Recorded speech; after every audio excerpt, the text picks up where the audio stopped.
Thank you for this opportunity to share our experiences in DuPont in addressing this key component of what amounts to becoming a sustainable company in an environment where we're trying to promote sustainable development. DuPont, some of you might know, is an old company. We're 205 years old. We're global in our reach. We're involved in many different businesses ranging from biotechnology, advanced materials, and safety and protection products. The issue that everyone's touching on here is the role of innovation in being able to drive energy efficient solutions.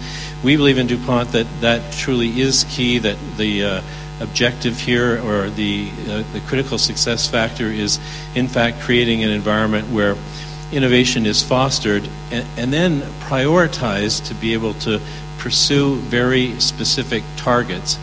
And so on the topic of why, when there are economically viable propositions around energy efficiency, are those projects not implemented? And one of the answers to that question I would offer would be that it's the role of leadership.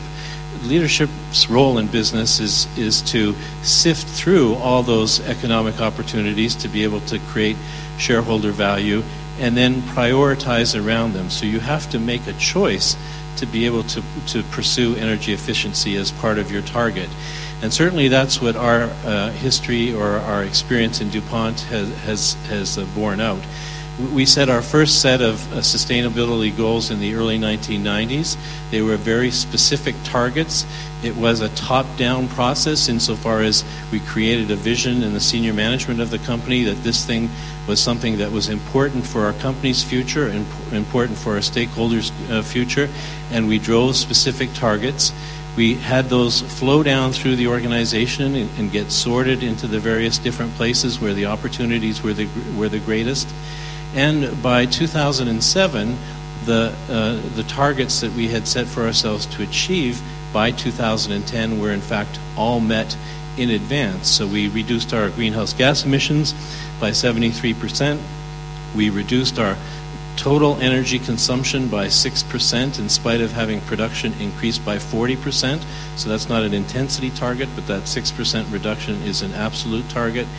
And we told ourselves at that point that this was something that was in fact very economically viable. We saved roughly $3 billion in avoided energy costs through the 1990 to 2005 period as a result of that.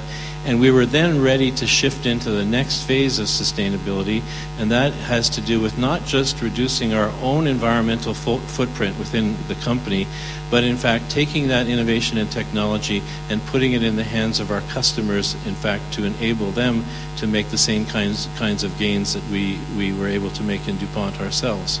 So our 2015 goals that we articulated last year, in fact, have an additional component to them related to our own environmental footprint internally, but they also have goals associated with creating revenue for our company in developing and selling sustainable solutions that in fact enable our customers to reduce their energy consumption and improve their greenhouse gas performance. We're planning to double our research associated with that as part of our 2015 goals as well. So it comes back still to creating that innovative environment. By the way, there's not a simple solution to this. If you look at our experience through that whole period, there was not one single project that made